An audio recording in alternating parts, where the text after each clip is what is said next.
السلام عليكم متابعين ومتابعات قناة أزهار فلوق. اليوم جينا عند السي بن ناصر اللي معروف في مدينة الداخلة بالزراعة المنزلية، اللي عنده الصفحة. الاسم ديالها السي بن ناصر؟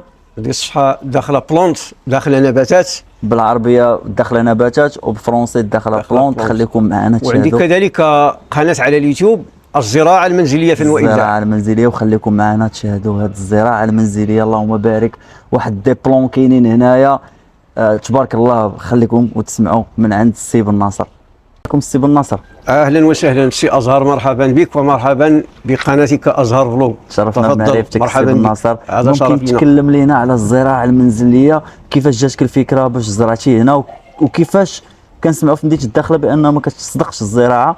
تكلم لنا على هذه الأمور السي بن ناصر. اولا مسألة الزراعة هي هواية وهي موهبة الله سبحانه وتعالى يودعها في قلب الإنسان.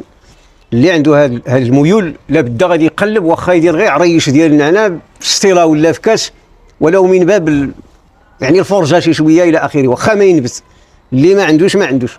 بالنسبه لهذه الزراعه حنا اكتسبناها وورثناها من الوالدين عليهم رحمه الله. الله يرحمهم. في المنطقه ديال بن ملال، منطقه فلاحيه بامتياز، معروفه بتصدير المنتوجات التسويقيه الى الخارج، وكذلك كتستجب للسوق الداخليه بجميع الانواع ديال الخضر والفواكه. جينا مدينه الداخله، هذه المنطقه العزيزه على المغاربه، لان الصحراء سبحان الله محببه عالميا، محببه لدى الانسان بالفطره هي. جينا خلقنا هذه الاجواء، واخا ان هناك صعوبات في الاول، حيث عندنا الصعوبه في التراب. التربه ديال هنا في الاول ما كتخدم لياش، كنديرها التربه ما كتخدمش، وليت استبدلتها باش هذه مهمه باش اللي بغى يمارس الزراعه. حنا تنقول كنديروا الرمله مع التربه التجاريه لا تورب. كاين واحد التجاره ولا سميتها البيتموس بالونجلي، راه كتشرى موجوده هنا. كنخلطوا واحد الخليط راه شرط ليه في القناه ديالي، اللي بغى يرجع ليه غادي على الطريقه ديال الخلط. كنديروا الرمله وكنديروا معاه لا تورب باش نزرعوا في الاوعيه. كتجي كتعطي هذا الانتاج اللي انت كتشوف. تفضل. الله يبارك. شوف مثلا هذا التراب، هذا هذه تربه خفيفه، شتيها؟ تربه دايره بحال النخاله في الفضاء، خفيفه.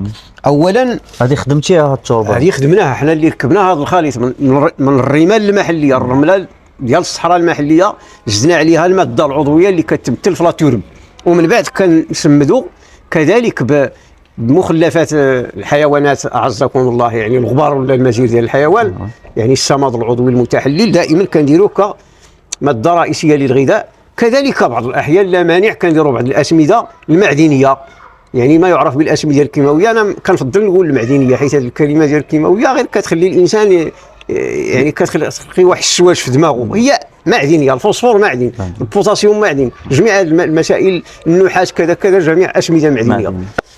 اذا درنا مثلا بحال هذه باش نفروت، هذه الفاكهه ديال باش نفروت احنا زرعناها ونجحت. شوف تبارك الله الثمار. هذه فاكهه؟ اي هذه فاكهه الباش نفروت، او لا باسيفلورا. هي حلوه ماشي حمض؟ نعم حلوه بطبيعه الحال. ملي كطيب، حيث ملي كطيب ما كتبقاش خضره، تكون يا اما ليمونيه ولا حمراء ولا صفراء. هاد الفاكهه قليله في السوق، ما كنشوفوهاش في السوق. مازال قليله في السوق، كتباع غير في الاسواق الممتازه باثمان باهظه جدا. علاش؟ ماشي حيت فيها شي فائده كبيره ولا، حيت مازال قليله. نعم. العامل يعود الى الندره فقط، حيث هي نادره. داك الشيء علاش غاليه، ولكن راه انا كنتوقع في المستقبل القريب غادي تكون متوفره في المغرب بشكل هائل. علاش؟ لان الشجره ديالها النمو ديالها يعني واحد النمو مبهر، كتمشي بواحد الطريقه، هي متسلقه ولا كتسرح بحال الداليه. يعني يمكن توصل حتى لاكثر من 10 الامتار، غير وحده تمشي كثر الى دارت في الارض خاصه، كتمشي وكتعطي واحد الانتاج غزير. وفي المناطق اللي هي فيها الدفء ديال المناخ كتعطي 2 الغلات في السنه، ماشي غير غله وحده. بحال الداخله. اييه. عندي ثاني شي حاجه اخرى هنا، الا بغيتي تشوف مثلا بحال هذا الدراغون فروت. حتى هو هذا الدراغون فروت راه هو اسهل ما يكون في الرعايه، يعني لا من ناحيه ديال التسميد ولا الري ولا التحمل ولا، يعني هذا ساهل. هذا لو كان دار، وفيه الاصناف، كاينه بعض الاصناف اللي هي غاليه جدا في الاسواق، الى دارت راه غادي تعطي نتيجه مزيانه بدون تكلفه ولا شي حاجه يعني اللي غادي تقلق الانسان. كاين هنا الا بغيتي تشوف هنا زيد تفضل. ها انت عندي هنا الكرموس. اللهم بارك. الكرموس هذا الكرموس المغربي البلدي المعروف بارك. بالشتوي. شوف الغزاره ديال الاثمار. اللهم بارك. وهادشي غير شوف مثلا هذه معروسه غير في هذا الوعاء. راه هذا الوعاء يلا غادي يهز شي 4 لترات ولا ما غاديش يكمل حتى 5. وغادي باش شوف شحال ديال الانتاج تبارك الله. شوف والنوع الجيد. كذلك كنطرقوا الابواب ديال المنتوجات ديال برا. مثلا حصلت على هذا النوع ديال التين، هو التين الايطالي معروف ببيتر هوني. بيتر هوني.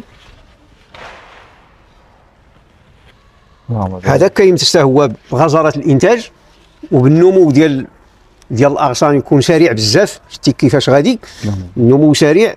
كذلك الحلاوه حتى لواحد الدرجه، يعني شي حاجه كاليتي. تبارك الله. نتمناو التوفيق للجميع. تبارك الله عليك.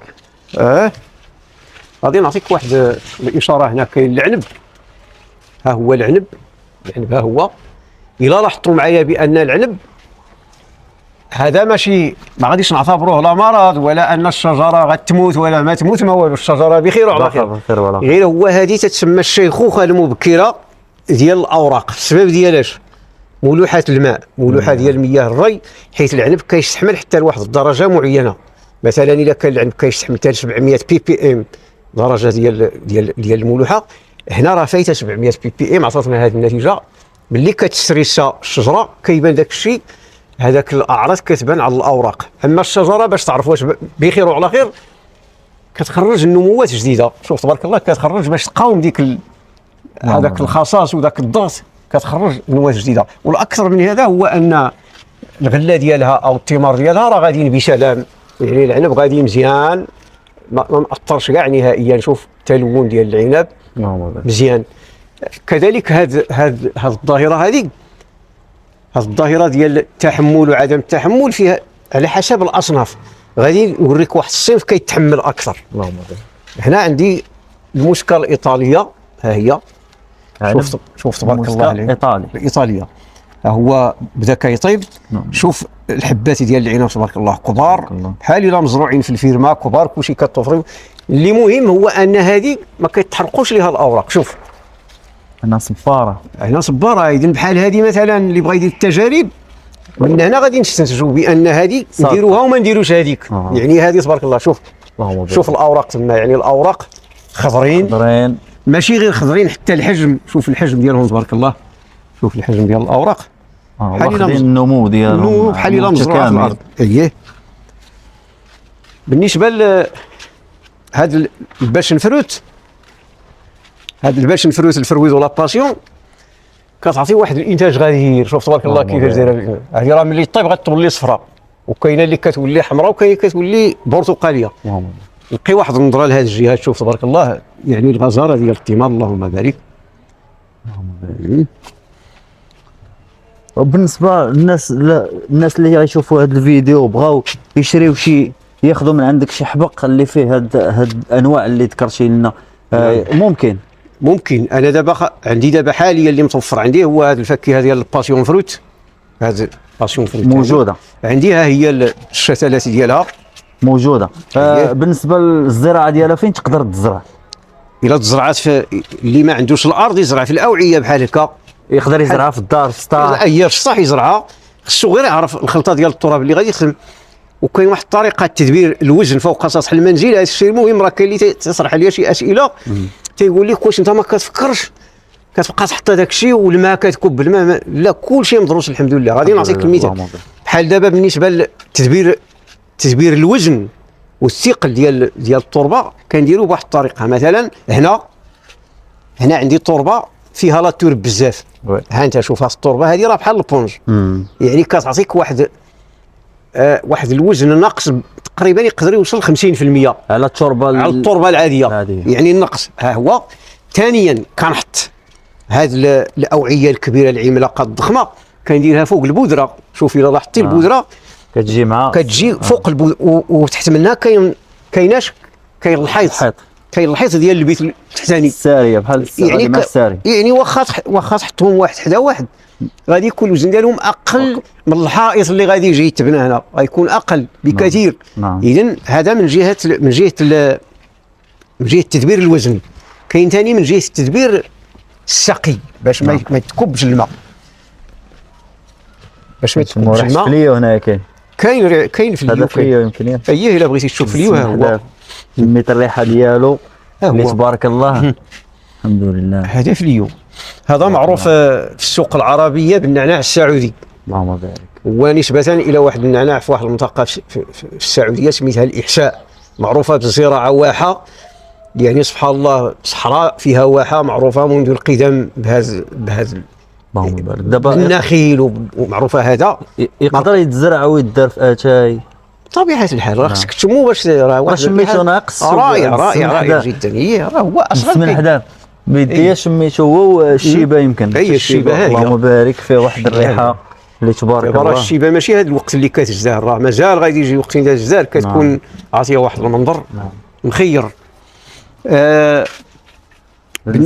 كاين عاوتاني بحال دابا نباتات الزينه بحال هذا النوع هذا، اللهم بارك. هذا كيتسمى الشاي البري. الشاي البري او الشاي الكاذب، يعني ماشي الاتاي الصيني اللي كيتشرب، لا هو شاي بري. المميزات الطبيه ديالو والخصائص ديالو في الدومين ديال الاستشفاء بالاعشاب بحال ديال الكاموميل او البابونج تماما، وهو كيستحمل حتى هو الملوحه بزاف وكيكبر. شوف تبارك الله قداش كيشبه البابونج. لا الشيف حتى الريحه ديالو، اللهم بارك. الا شميتي الريحه ديالو بحال ديال البابونج. نعم. والريحه ديال الزهره ديالو كتشبه رائحه العسل، سبحان الله. بحال العسل، سبحان الله العظيم. الا شميتيها بحال العسل. سبحان الله. عندي كذلك اجي نوريك ثاني. مرحبا. هنا كما قلنا عندي الباسيون فروت، ها هو باسيون فروت. علاش خاطرنا ها هي الزهره ديالو، كاع ما شفناش الزهره ديالو. نعم. اجمل ما فيه هذه الزهره هذه، سبحان الله راه كبيره. شتي قداش الحجم ديالها؟ نعم. كاين اللي كبر من هذه. نعم. زهره مميزه مختلفه تماما عن عندي هذا الباسيون فروت، عندي هذا الكوجيبيري. اللهم بارك. هذا هو سميتو الكوجيبيري. لوريجين ديالو من الصين، اللهم يعني من الصين هو كاين. عندي كذلك واحد الفاكهه استوائيه سميتها البيبينو بيبين. او لا بيبينو. هذا بيبينو المذاق ديالو بحال السويهله ملي كيطيب، تماما بحال السويهله ملي كيطيب، داير بحال السويهله. بالنسبه لنا نوريك واحد النقطه بالنسبه لتدبير المياه. مثلا الناس اللي كيسولوني فين كيمشي الماء، حيت انا مثلا دابا مازال تابعني واحد البني الفوق، مازال ما درت لا فينيسيون، حيت لا فينيسيون خص يكون الجليج ويكون سميتو تهنينا. نعم. هنا مازال، حيت انا مازال كنديباني راسي. بحال دابا مثلا درت هذه الطريقه هذه، شوف ملي كتسقي هنا نعم. كندير هذا الماء كيخرج ليا لهنا، يعني ما تلقى حتى قطره ديال الماء. انت نعم. كلشي ما ناشف، قلتش كيبان لي كلشي ناشف. يعني كتكب الماء كيبقى يقطر هنا كل صباح ولا كل عشيه، كتهز هذا البيدو كتخويه وكتبقى عندك الارض ناشفه. يعني هذه فكره باش اللي بغى يمارس هذه الهوايه يدير الاحتياط، ماشي يبقى يكب الماء بلا. نعم. ما خاصة البراتيك ديالها. نعم. نعم. كذلك كندير نباتات الزينه. نعم. وكندير حتى هذا الفيزان هذو بحال هذا هما كتصاوبهم. هذا الفيزان كنصايبهم، اللهم بارك. كيداروا في المداخل ديال الدور والفيلات والمقاهي الى اخره. كيجي زين، ممكن كاع يكون الفاز موجود بالنبته ديالو. نعم. الناس اللي بغاو لي فاز راه كاينين متعودين بالنبته ديالها. هذه النبته هذه راه واحد النوع ديال الصبار. نعم. معروف كاين في المغرب، لوريجين ديالو امريكا. كيستحمل الظروف ديال الجفاف، كيستحمل يقدر ما تخليها وتسافر 3 شهور تجي تلقاها ما مضره ما والو. هذه كتبقى هي ميها تاخذ منها. المنظر ديالها زوين، كيعطي واحد المنظر رائع. فيها واحد العيب وهو بعض الاشواك، فيها بعض الاشواك حادين بحال ديال الحديد. نعم. ولكن شنو كندير؟ كنقطعوهم من الريوس ديالهم، كتقطعوهم باش ما يكونوش حادين، غير بالمقص ديال الاظافر بحال هادو. راه هادو مهرجين، هادو قطعناهم بالمقص ديال الاظافر. ولكن ما كنبغيش نقطع هاد الوسطانيين حيت كيساعدوا النبته باش تزيد تنمو. اييه، كنخليهم حتى كيبغيو يدوروا على الجنب كنقطعهم. نعم. وغادي الامور بسلام. شكرا لك استاذي. بارك الله فيك. تبارك الله عليك. الله يحفظك. الا مازال بغيتي مرحبا. عندي عاوتاني هنا واحد، عندي التين الشتوي المغربي. ما فخره للمغرب، راه معروف حتى في الدول الخليج ولاو تيديو التين الشتوي المغربي. ها هو يعني شوف الاثمار تبارك الله، تبارك الله. الاثمار يعني الاثمار رائع. تبارك الله. نعم. وهذه راه مازال غادي تكبر، هاد الشجره دابا في هذا الفاج اللي حوالي 60 لتر، نعم. راه مازال غادي تكبر حتى تولي بحال القامه ديال بنادم. حد تما النمو ولا تقدر تزيد؟ لا غادي تزيد، مازال غادي تزيد حتى تقدم مع لاطاي ديال، ولكن ما تقدر تزيد كاع من فوق. غادي تزيد ولكن غادي تولي تولي مايله. لا غادي تولي يعني الجذور ديالها فسميتو بحال اللي كنشوفوا في الاحياء كتلقى الجذور ديالها كثيرين ومدليه. هذا هنا كاين واحد الاحترافيه باش غادي نتعاملوا مع الشجره. اشنو هي؟ ملي كتوصل واحد النمو كبير كنقلموا هذوك الاغصان اللي هي كبيره صافي، حيت الطاقه ديال هذا الوعاء ما غاديش يستوعب. نعم. ماشي غير كنقلموا الافرع فقط والاغصان، كنقلموا كذلك الجذور، كنحيدوها من الفاز، من الوعاء. كنقلموا دوك الجذور الشارفين هذوك اللي كبار وملتفين على رؤوسهم، كيولي واحد الاختناق وسط، كنخفوهم ونعاودوا نردوها في واحد الفاز يكون جديد، وكطلع ثاني كأن شيئا لم يكن. تسقيها كتنبت. اللهم بارك. اييه. كما شاهدتوا معنا هذه الاجواء مع السي بن ناصر. شكرا لك السي بن ناصر على المعلومات ديالك. تحياتي لك. شي رساله اخيره تبغي توصلها السي بن ناصر؟ الرساله وهو ان تنقول بنادم خصو يزرع شي حاجه. راه الزراعه راه هي الحياه. نعم. هي المخرج من البطاله، من الازمه، من الجوع، من اي حاجه. الزراعه كتعطيك النقاء والصفاء ديال الجو، وكتعطيك النقاء والصفاء ديال الدماغ. نعم. هنا الانسان يقدر يحيد له الستريس ديالو، هنا الانسان يمارس ويحس بانه دار احسن من الرياضه بعشرات المرات. نعم.